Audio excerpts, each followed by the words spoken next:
अध्यक्ष महोदय, मैं आपका धन्यवाद देना चाहता हूं कि इस महत्वपूर्ण विषय पे मुझे बोलने का मौका दे रहे हैं। मैं अपने साथी माननीय सदस्य गौरव गोगोई जी के से सहमत हूं। बहुत सारे महत्वपूर्ण उन्होंने बिंदु उठाए और अध्यक्ष महोदय,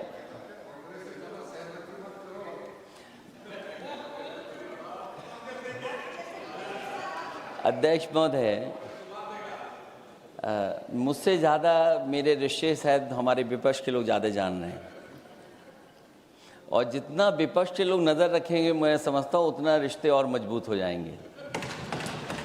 अध्यक्ष महोदय, मैं आंदोलन को बहुत दूर से देख रहा था और उस आंदोलन में जो जीत के बाद नारा लगा, एक नारा लगा अध्यक्ष महोदय, सरकार के खिलाफ नारा लगा कि सरकार को ये अहंकार था कि सरकार झुकती नहीं है, लेकिन उन्हीं नई पीढ़ी के लोगों ने ये वो नारा दिया कि झुकाने वाला चाहिए, सरकार भी झुकती है और सरकारों को झुकाना भी नौजवानों को आता है। सरकार झुकी और स्वीकार किया उन्होंने। जो करोड़ों नौजवान जो मांग कर रहे थे कि सबसे पहले जो मंत्री जी हैं वो इस्तीफा दें, और बिंदु दूसरे अलग हैं जो हम लोगों को जानकारी में मिल रहा है। अध्यक्ष महोदय, सरकार हर विषय पे स्वीकार किया है, लेकिन पता नहीं अध्यक्ष महोदय ये बात समझ में नहीं आ रही है कि सदन में उन आश्वासनों को क्यों नहीं रख रही है सरकार, जो सहमति बनी है। और उसके बाद अध्यक्ष महोदय, हम लोगों ने देखा कि जब मंत्री जी लौटे हैं, मंत्री नहीं रहे, उसके बाद सदन के बाहर उनका स्वागत किया गया। अध्यक्ष महोदय, जो स्वागत हुआ उसके लिए हमें कोई शिकायत नहीं है, लेकिन माननीय सदस्यों को कितनी बड़ी राहत मिली होगी, कितने बड़े संकट से बचाया उन्होंने। एक प्रधान जी को हटा करके प्रधानमंत्री बचा लिया आपने। और ऐसा अध्यक्ष महोदय आंदोलन किसी ने नहीं देखा, जिस आंदोलन में नई पीढ़ी के लोग, कम उम्र के लोग निकल करके आ गए और जो नारे दिए गए।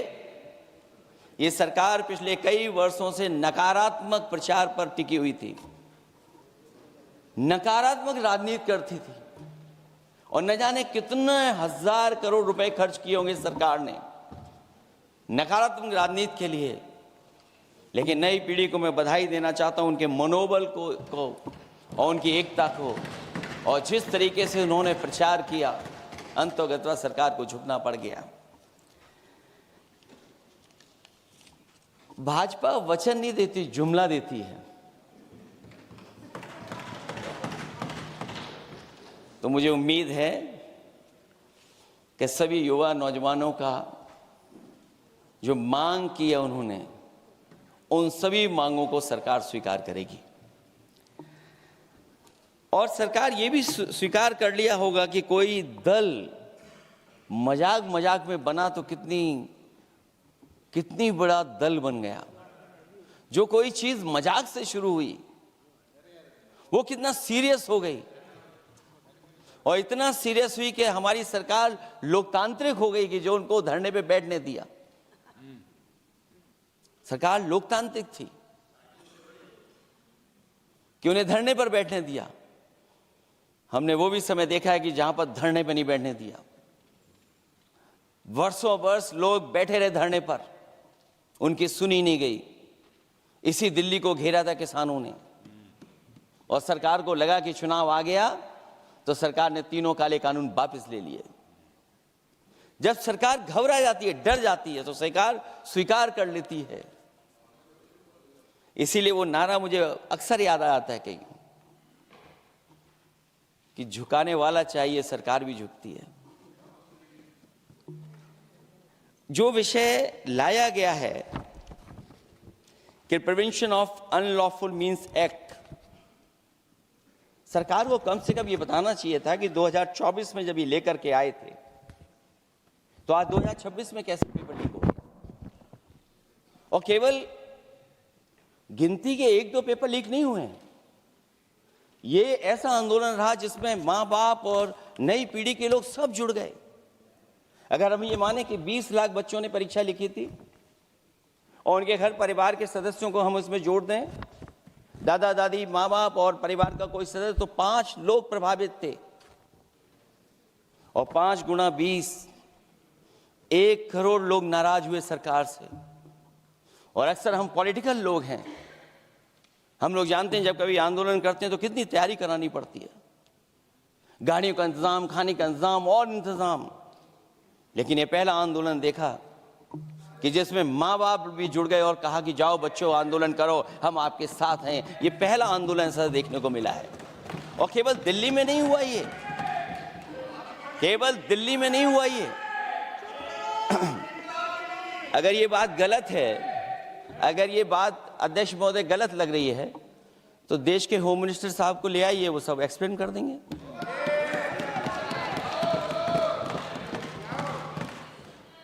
पहला आंदोलन जिसमें माँ बाप ने साथ दिया, क्योंकि परीक्षा से कितना दुखी हैं लोग। ये जो परीक्षाएं लीक हुई हैं, कई महीनों पहले ये किताब बना दी थी। और अध्यक्ष महोदय, जो लोग चढ़ावा चोरी नहीं बचा पाए,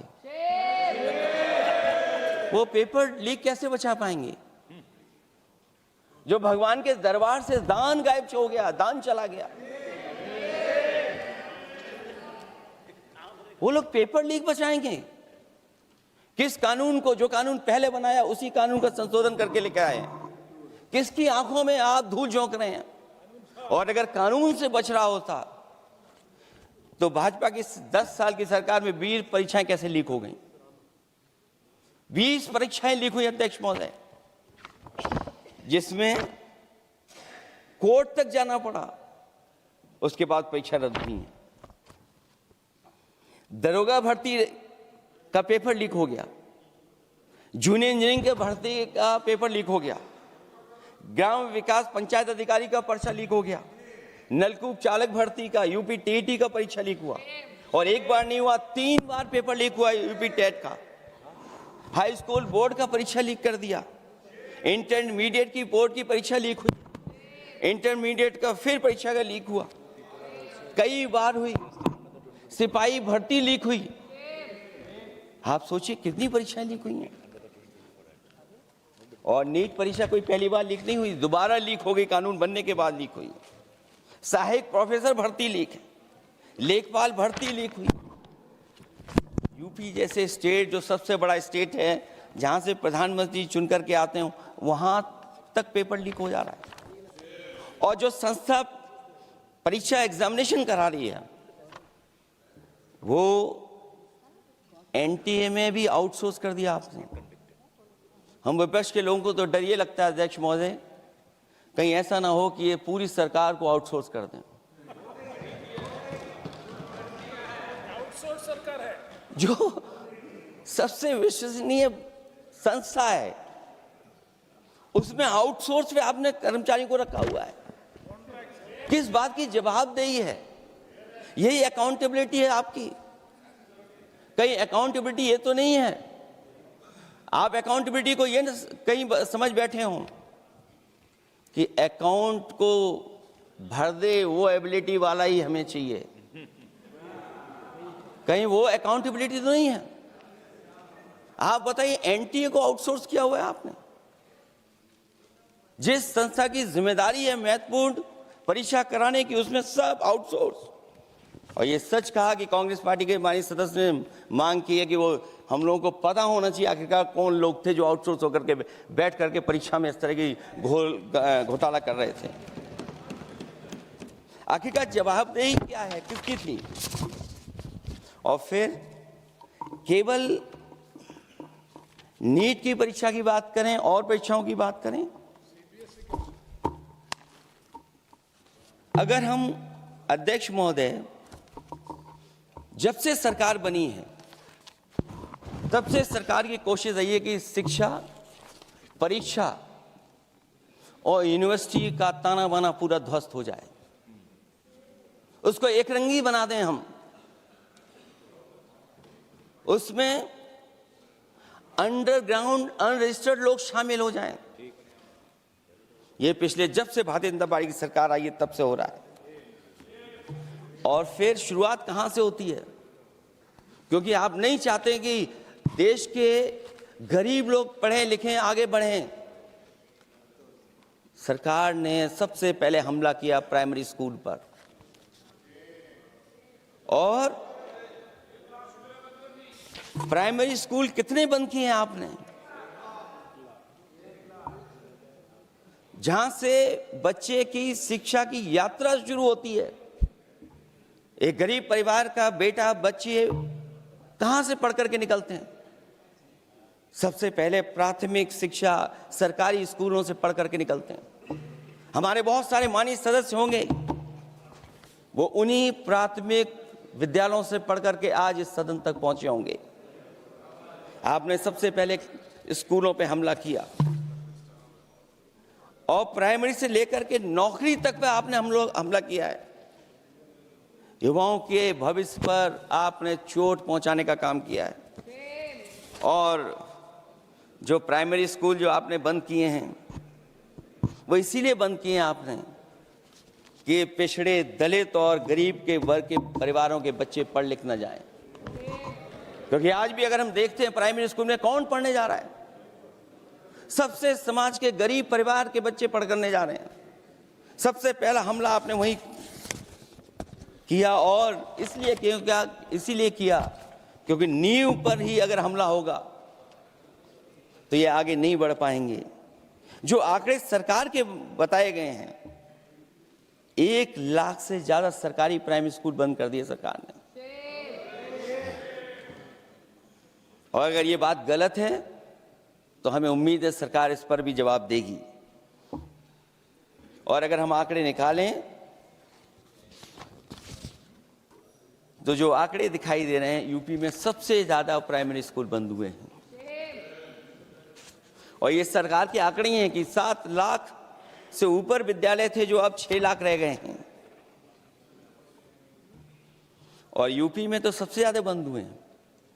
उत्तर प्रदेश में 26,386 सरकारी प्राइमरी स्कूल बंद कर दिए सरकार ने। और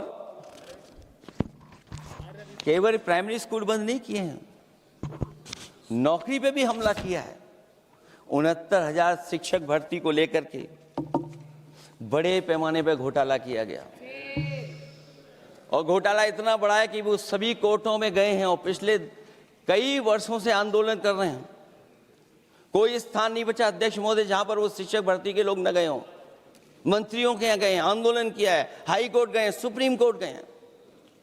लेकिन देखिए सरकार भी कमाल की है कि सरकार उनको नौकरी नहीं देना चाहती। और इसलिए नौकरी नहीं देना चाहती है क्योंकि उन्होंने भर्ती गलत की है। और भर्ती में जिन लोगों का अधिकार छीना है वो सबसे ज्यादा पिछड़े और दलित परिवार के बेटे, जिनका अधिकार इस सरकार ने छीना है। और ये अगर बात नहीं ठीक है तो हमें उम्मीद है कि सरकार इसका भी जवाब देगी। माध्यमिक स्कूलों को भी बंद किया जा रहा है और बड़े पैमाने पे स्कूल बंद हुए हैं। और जो बोर्ड की परीक्षाएं लीक हुई हैं, पूरे देश में बड़े पैमाने पर बोर्ड परीक्षाओं के पेपर लीक किए गए हैं। अध्यक्ष महोदय, हम जानना चाहते हैं कि आखिरकार 10वीं और 12वीं के पेपर लीक क्यों हो रहे हैं? 10वीं और 12वीं के पेपर लीक क्यों हो रहे हैं? इसके लिए अगर कोई सरकार के पास जवाब हो तो बताएं।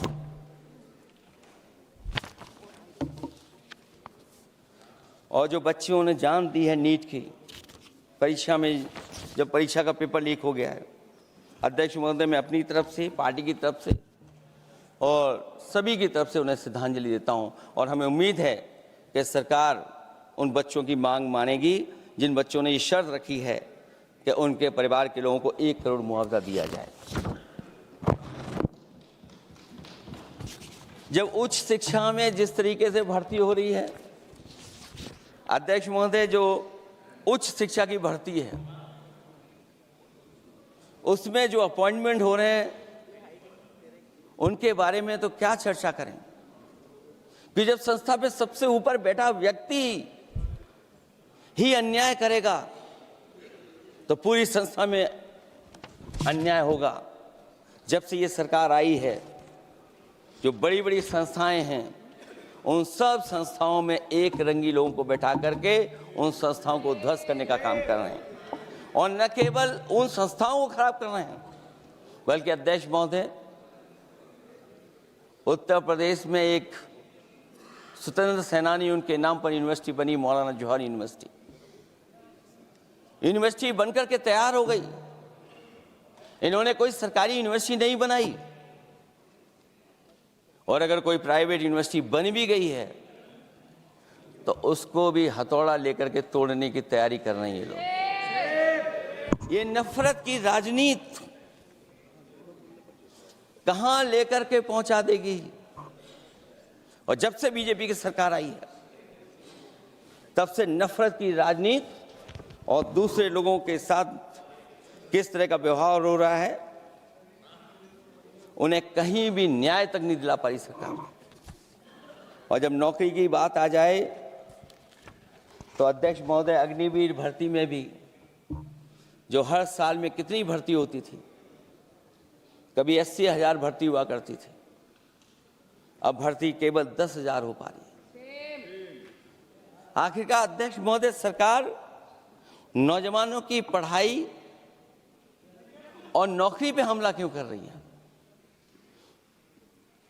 और नौकरी पे हमला क्यों हो रहा है? जब आप ये कहते हैं कि हमारे नौजवान हमारी डेमोग्राफिक डिविडेंड बन करके आए हैं, कहीं यही नौजवान हमारी आपदा न बन जाए, इसके बारे में भी सरकार को सोचना चाहिए। और मैं ये जरूर कहना चाहता हूं कि अध्यक्ष महोदय, अगर शिक्षा अच्छी होगी, परीक्षा सच्ची होगी, तो तरक्की भी पक्की होगी।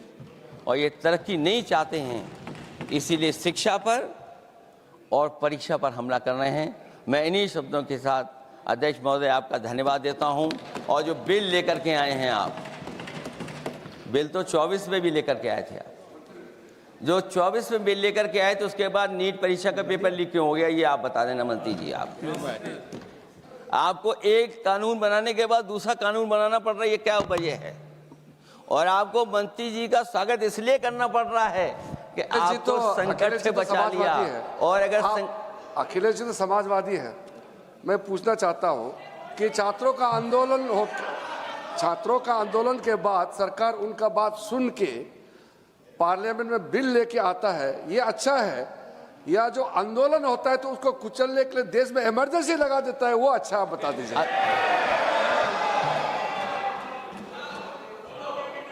अध्यक्ष महोदय,